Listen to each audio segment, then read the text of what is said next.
From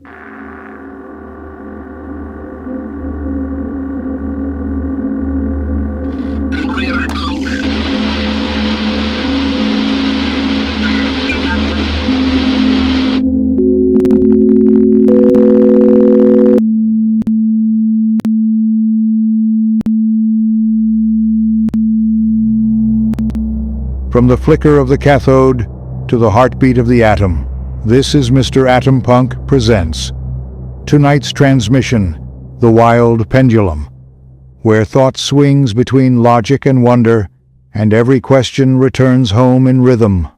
I'm your host, Ray Starburst, joined by my special guest, Mr. Claude. This episode, Patterns of Collapse, where patterns forget to breathe. Here's something that'll blow your mind. Throughout 3,000 years of human history, civilizations and institutions have collapsed, following almost identical patterns, from ancient Egypt to modern corporations like Enron. That's fascinating, and kind of terrifying when you think about it. What exactly are these patterns we keep repeating? Well, it always seems to start at the top with elite corruption. Take ancient Egypt under Ramesses III. They uncovered this massive embezzlement scheme among temple officials. Fast forward to today, and you see the exact same behavior with Wells Fargo creating millions of fake accounts. So you're saying these institutions basically follow the same script for self-destruction? Exactly. And here's what's really interesting. It's never a sudden collapse. It's this slow erosion where small ethical compromises become normalized over time. Like in ancient Rome, they went from having this incredible civic culture of public service to a system where personal luxury and corruption became the norm. You know what really gets me? The fact that this happened with the Maya civilization right when they were at their artistic and architectural peak. Right. And that's such a crucial point, because it shows that technical sophistication doesn't protect against moral decay. In fact, when we look at the 20th century, technology actually accelerated these collapses. Oh wow. How so? Well, think about this. 75% of German business professors joined the Nazi Party. The industrialization of mass communication through radio and film created unprecedented propaganda capabilities. Edward Bernays literally used his uncle Sigmund Freud's psychological insights to develop mass manipulation techniques we still see today. That's actually chilling when you consider how much more sophisticated our technology is now. And here's where it gets really interesting. There are clear warning signs before these collapses happen.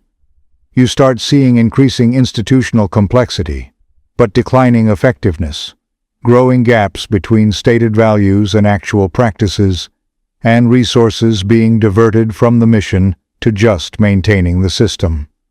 So what are some of the social indicators that show an institution might be heading toward collapse? The research shows this consistent pattern. You see eroding trust, widening inequality, breakdown of shared narratives. People become increasingly cynical toward authorities, and parallel institutions start emerging as people lose faith in the official ones. That description sounds uncomfortably familiar when we look at many societies today. It does. But here's the hopeful part. The historical record shows that collapse isn't inevitable. Take the Meiji Restoration in Japan. They managed to transform from a feudal society to a modern industrial power while preserving their cultural identity. They did it through systematic study of foreign models, investing in human capital, and creating aligned incentive structures. That's really interesting how they balanced change and preservation.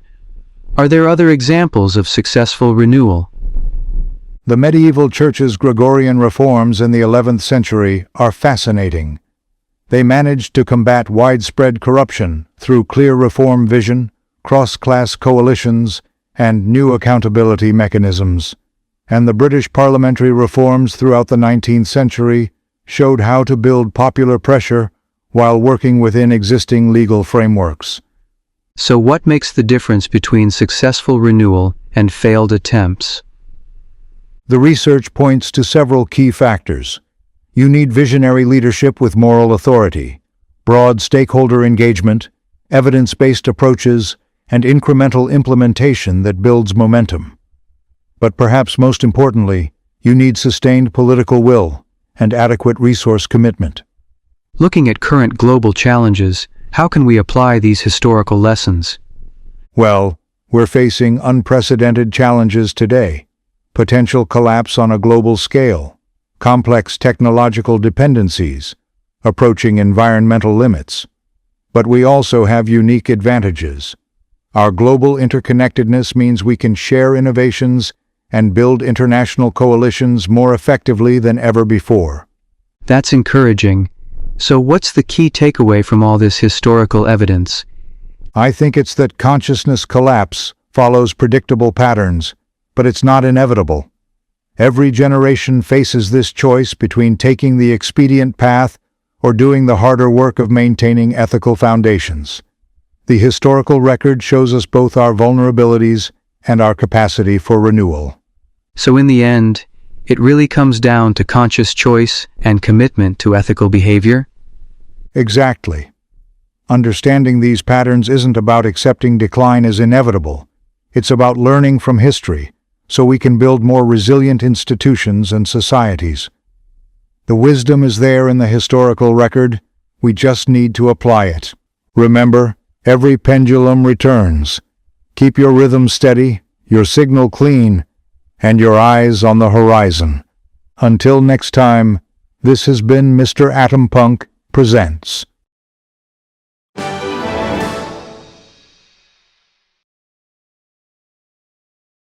This has been The Wild Pendulum, a Mr. Atompunk production. Find more at MrAtompunk.com.